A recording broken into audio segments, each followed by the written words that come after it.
പറഞ്ഞാൽ മഹാനായ മഹാനായ താജുലുലമ റസാഖിൽ പറഞ്ഞ പോലെ ഉസ്താദിന്റെ മുമ്പിൽ തനിപ്പ പോലെ ആവരുത്. എന്ത് പറഞ്ഞാലും അതങ്ങ് കേൾക്കുക എന്നതിന് പകരം എനിക്കത് പൂർണ്ണമായും അങ്ങ് ബോധ്യപ്പെടണം. അതിന്റെ എല്ലാ വശങ്ങളും പഠിക്കണം, അത് തിരിച്ചറിയണം. അത് താജുലുലമയുടെ കുട്ടിക്കാലങ്ങളുടെ സ്വഭാവമാണ്. പലപ്പോഴും കണ്യത്ത് ഉസ്താദിനോട് നഖ്ദ് ചെയ്യും, മുനാഖദ ചെയ്യും, മുആറദ ചെയ്യും.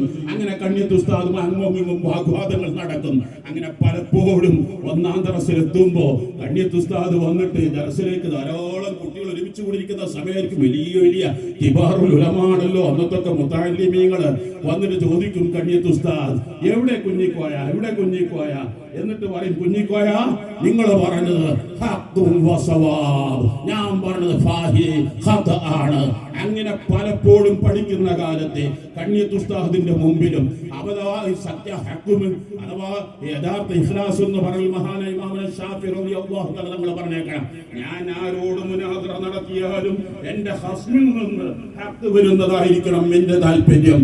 അങ്ങനെ മഹാനായ താജുലുലമ പഠിക്കുന്ന കാലത്ത് എന്തും മറക്കാതെ ഒരു തഫ്സീർ ജലാനി ഓതുന്ന സമയത്ത് ഓതിയതൊക്കെയും ഹിഫ്ളാക്കുക, അത് താജുലുലമയുടെ സ്വഭാവമായിരുന്നു. ഖുർആൻ ഹാഫിളാകേണ്ട മഹാനഹുകൾ അങ്ങനെ ഒരവസരത്തിൽ പരിപാലിച്ചു. അതിന്റെ ശേഷമാണ് അല്പമൊന്ന് അഥവാ എക്കാലത്തും താജുലുലമയുടെ ഹിഫ്ള് നിങ്ങൾ മനസ്സിലാക്കണം.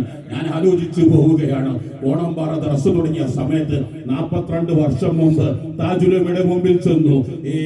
വളരെ പ്രയാസങ്ങളും വിഷമങ്ങളും, അങ്ങനെ എന്തെങ്കിലും ഒരു ഇജാസത്ത് നൽകണം, അസ്മാഉൽ ബദറിന്റെ ഇജാസത്ത് വേണം. അന്ന് താജുലുലമ ചോദിച്ചു, അസ്മാഉൽ ബദറിന്റെ ഏടുണ്ടോ എന്ന് ചോദിച്ചു. ഇന്നത്തെ പോലെ പ്രിന്റിംഗ് മേഖല ഉയർന്നിട്ടില്ല. അന്ന് പന്നാനിക്കാരടിക്കുന്ന ഒരു അസ്മാഉൽ ബദറിന്റെ ഏടായിരുന്നു ഉണ്ടായിരുന്നു. പന്നാനിക്കൂർ തിരങ്ങാരിക്കാരടിക്കുന്ന ആ ചുവന്ന കടലാസ്, താഴ്ന്ന കടലാസ്, മോശം